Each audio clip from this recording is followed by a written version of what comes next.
ওই শালা কর হয় তুমি দেখো মারে এটা আমার কন্ট্রাক্টর শালা আমি কষ্ট পাইনি হামিদুল তুই আমাক বুঝাইছিস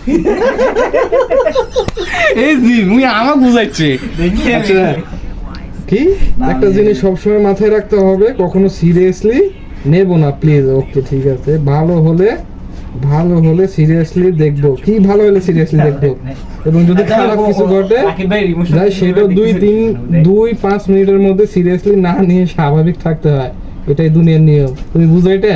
তুমি যে লেখছো আরেকটা কথা আমি স্বাভাবিক কারণ আমার মনে হয় না যে আমার সম্পর্কের মধ্যে কোনো ইতিবাচক কিছু ঘটে কি লেগেছে ওয়াক জিজ্ঞেস কর কি লিখছে আমি জানি মানুষটা বাঁচে আছে তুই তো কোনো যোগাযোগ করবি কি ধরাইলে বড় লোক মানুষ আমি কন্ট্রাক্টর শালা